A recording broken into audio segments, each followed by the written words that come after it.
Oh, dear. I got you. Oh, well, this is the day of kind gestures. I can't thank you enough. May I offer you one? Oh, my grandma loves these. It's biological. We hit a certain age and we start buying them. Believe you me, I tried to resist. And then I turned 65, and next thing I know, I'm standing smack dab in the middle of a Costco with a 4-pound bag. 21st floor, please. I guess that's the thing. Lots of times in life, we become exactly who people expect us to be. Bye-bye. Bye. Christine, can you buzz me in? Hands are full.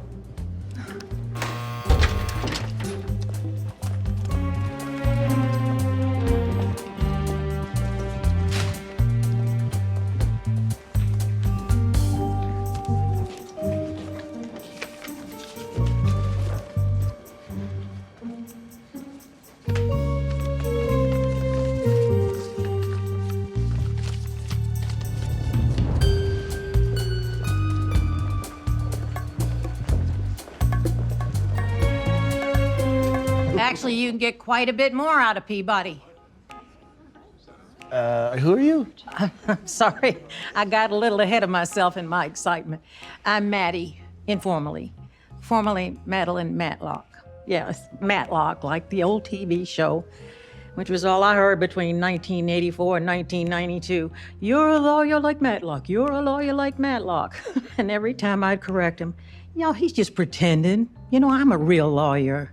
But you can only protest so much before you sound like you got a big old pole up your hiney. So I just let him have it. And I just said, yeah, I'm a lawyer just like Matlock. Lawyer working for? You, hopefully. You have an associate position open, and it's been really hard to get an interview.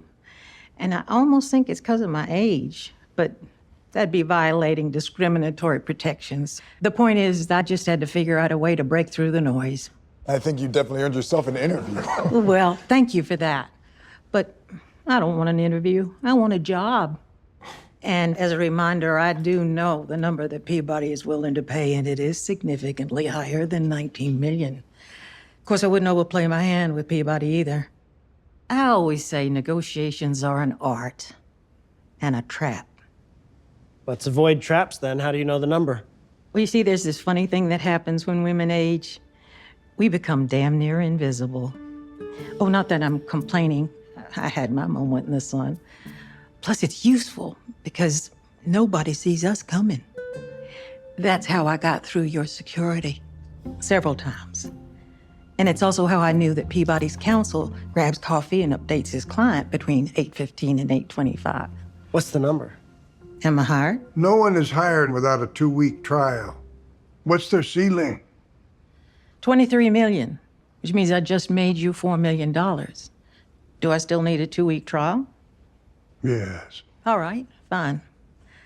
I'll start today. Tell me, Ms. Matlock, why do you want to work at my firm? There's a time in life when you make decisions based on what you think is right, and there's a time when you make decisions based on money. And I did what was right all my life, and now I need to make it rain. So point me to a case and put me to work. This is ridiculous. You cannot introduce a new witness this late in the case. Not to mention, without the prostitute, it's hearsay from 26 years ago. Which qualifies as an excited utterance. Papa Cristo told her he was on the phone when he witnessed the attack. So what, he screamed to a friend? Come on. How can anyone testify with clarity to a conversation that happened 26 years ago? Oh, I got it. But just so I know for the future, if the friend taped the call, that'd be okay. I mean, you wouldn't argue against admitting the tape this late. Did a friend tape the call? No, but hypothetically. Hypothetically, if a friend taped the call, we'd admit it. Gotcha. Well, here's the thing. Papa Cristo didn't call a friend. He called 911, so we requested the audio recording, which wasn't at the police station, but luckily it was backed up on the state server. So we'll go ahead and admit that into evidence. With your blessing. I was gonna start off by saying if I seem a little nervous, I am. because I know what many of you are thinking. This girl, my client, Alex, is sloppy, careless, maybe even a little to blame. And I know you're thinking this because I started out thinking the same thing. I mean, frankly, I didn't get it. Back in my day, if somebody tried to kiss you in a closet, sounded like a Tuesday. In fact, we had a code name for bosses who liked to cop a feel. Pants, as in wear them. I guess we were just a little tougher back then. You know, no trigger warnings. We just played cards with the hand we were dealt. No big deal. At least that's what I thought. And then I remember Greg. At least that's what I'll call him here. Greg was a big shot lawyer when I was just starting out, and he'd make these silly comments. Maybe Maddie should sleep with opposing counsel to win, stuff like that. And then one night, I was working late, and I went to the break room to get a coffee, and, well, without getting into too much detail, he crossed the line. So I went home, and I told my husband what happened, sort of. What I said was, Greg got fresh with me. And man, those 5 words did a lot of work. But I was fine, and we even laughed about what a buffoon he was.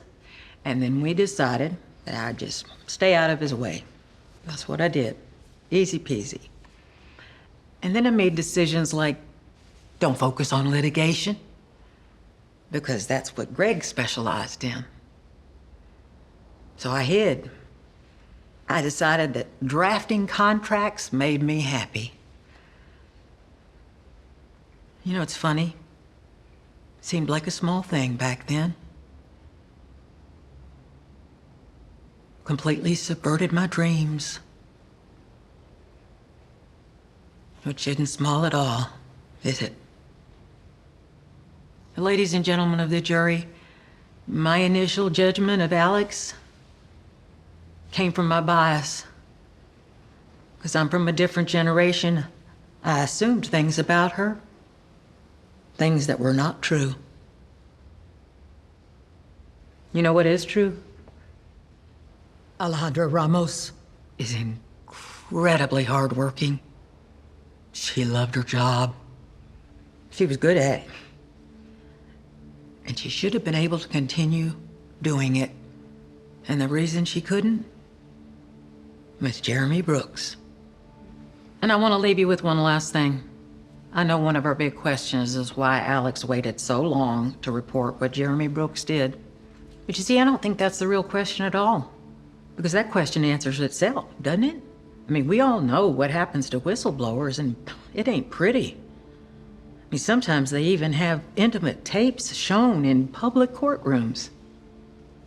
The real question is, how bad must it have been for Alex to risk everything and finally report it?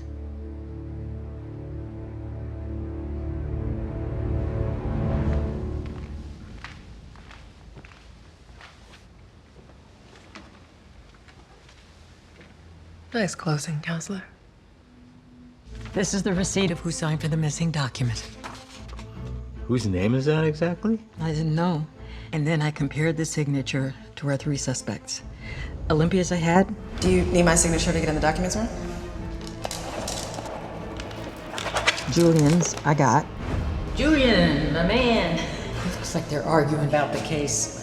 You mind signing this? Because I don't want to interrupt. No problem. Thanks for the heads up. And I was worried about getting seniors, but then I had an opening. Is that you with W? Yeah, grew up with him. Head of the San Antonio fundraising team,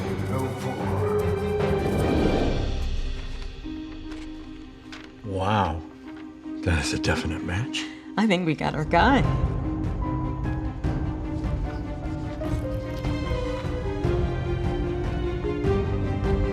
Next step, we prove it. Stout, Pilsner, Hefeweizen, good gracious, all I want is cold. Try a blonde. I used to be a blonde. Still am in some places. You come here often? Yeah, just once in a while. Oh, it's my first time, obviously. Oh, I had a long day. So walking past, I thought, this looks like a hopping joint, as the kids say. I think she's trying to flirt with you. Ooh-wee. Your calamari looks finger-licking good. Mind if I have a taste? That's not a pickup line. Use me. Unless you want it to be. Look, my friend just got here and we haven't seen each other in a while. I can take your hint. I'm gonna give you some advice my mother gave me. Snap the hell out of it. Life isn't fair or easy. It's a long uphill marathon in the rain, and we're expected to run it in high heels. But trust me, when you get close to the finish line, you look back and you realize what a privilege it was. This is nothing. It's just a leg cramp. Keep running. What if I lose? You start over. Big whoop. At least you got your cartilage in your knees and your boobs above your belly button. My husband, he died. But he was a lying, cheating, squirrel-hunting, dog-breath loser. That's very good. If a little disturbing. Next question. Where were you born? Naples, Florida, where the beer is warm and the women are cold. And where's your first practice law? Just outside Savannah, where the beer is cold and the women are warm. Okay, lean in. Don't break eye contact. Mouth loose, a little open. I feel like a golden retriever. Well, you're the one who asked me to study up on body language methods. Shay is good, and you need to be better. I am better. Okay, eyes back here. I know she's pretty. Oh, no, that's not why I was looking. I was... Okay, yeah, she's really pretty. Yes, and according to her LinkedIn, she was not qualified enough to be poached by Senior 14 years ago. So maybe her job was payment for whatever she did on Welbrexa. And now that Shay is done with her big trial, she and I can bury the hatchet and have a little chat about our origin stories. Ask me another question. Have you thought any more about looking for Alfie's father?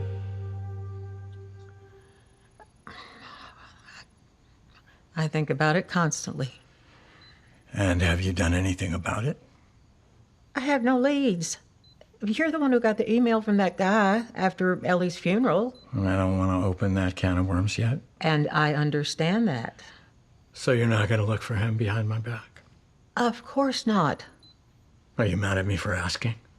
No. We have to figure out a way to get Shay off my back.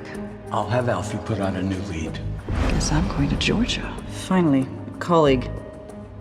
Let's find out if anything on that resume is true. Gestures have to match words.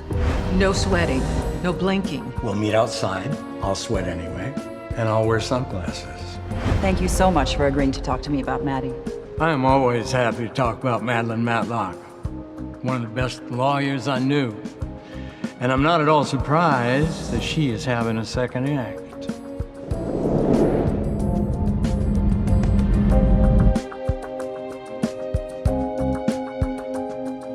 Shay,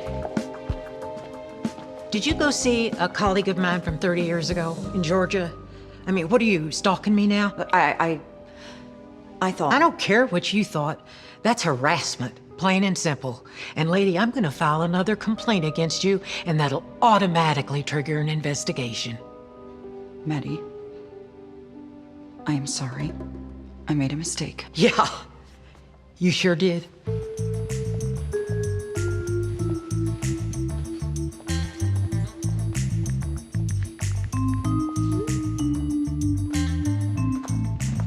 What? Oh, thank you, no. No. Haven't been on the devil's lettuce since 1972. Hey, well, come on back. It's good for people like us. People like us, what do we got in common? Besides brittle bones and memories of the moon landing. We're both pretty damn bullheaded. I saw how you got into this law firm. Don't worry, it's a good quality, most of the time. Sometimes there's damage. Pot takes away the damage. Oh, hell no. It just changes your perspective a little. Let some new thoughts in. Give me a half. Yeehaw! Sure! Get me another chair!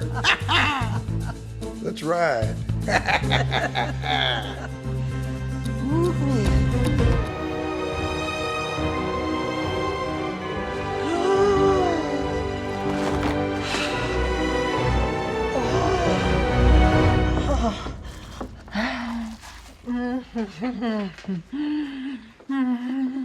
Darling, I've been trying to reach you. Sorry, I was still asleep in the car. This is delicious. And you always said sugar-free meant free of joy. Betsy? Oh, get in here and hug my neck. Oh, you've been so damn distant lately. Well, just this morning I was saying to Cindy Shapiro, fudge it, she's my big sister and I'm going to go to New York and see what the heck-a-doody she's up to.